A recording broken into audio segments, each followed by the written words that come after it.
Exemplo sobre lei de Ohm generalizada. Então, vamos analisar o circuito. Primeira coisa que a gente vai observar, qual é a maior tensão. Você vê que tem duas tensões, 24 volts e 6 volts. A maior é o gerador,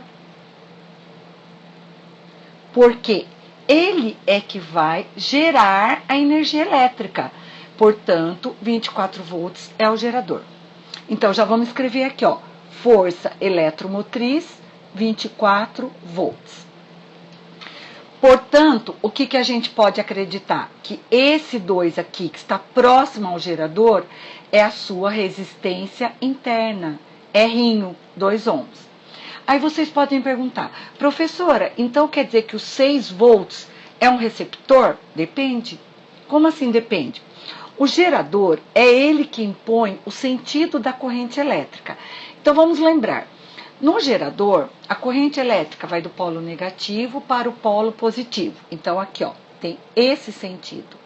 É o gerador que impõe o sentido da corrente elétrica no circuito. Então a corrente vem vindo aqui, ela vem aqui e aqui. Ou seja, quando chegar aqui nos volts, a corrente vai do polo positivo para o negativo. Portanto, a gente chega à conclusão que os 6 volts é um receptor. Portanto, vamos lá tirar a força contra-eletromotriz do receptor, 6 volts. Voltando aqui, a gente chega à conclusão que esse 1 ohm é a resistência interna do receptor, R', 1 ohm. Muito bem, vamos à pergunta. A pergunta é, letra A. Identifique o gerador e o receptor presentes e determine a intensidade da corrente que atravessa o circuito. Então, a primeira parte a gente já fez. A gente já identificou que o 24 volts trata-se da força eletromotriz do gerador e 6 volts é a força contra-eletromotriz do receptor. Agora, qual é a corrente elétrica? Basta usar a lei de Ohm generalizada.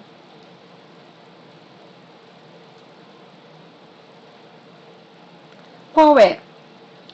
Ela fala que a corrente elétrica depende da somatória das forças eletromotrizes de todos os geradores, menos a somatória das forças contra-eletromotrizes de todos os receptores, dividido pela somatória de todas as resistências, sejam elas as resistências externas ou as resistências internas.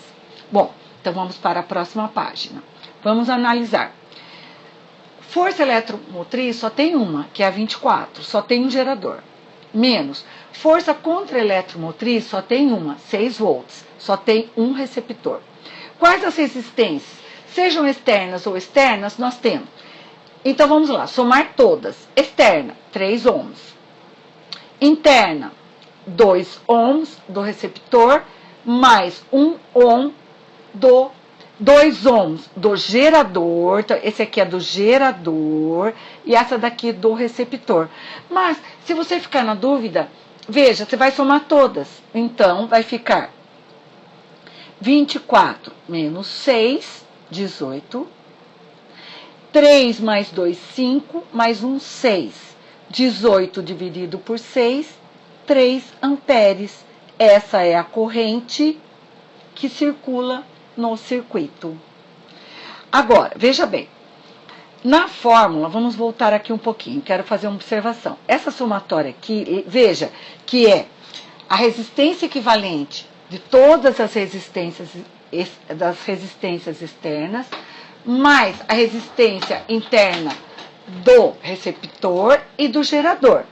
Como a gente só tem uma resistência externa, que é essa, então não precisa calcular a resistência equivalente, ok?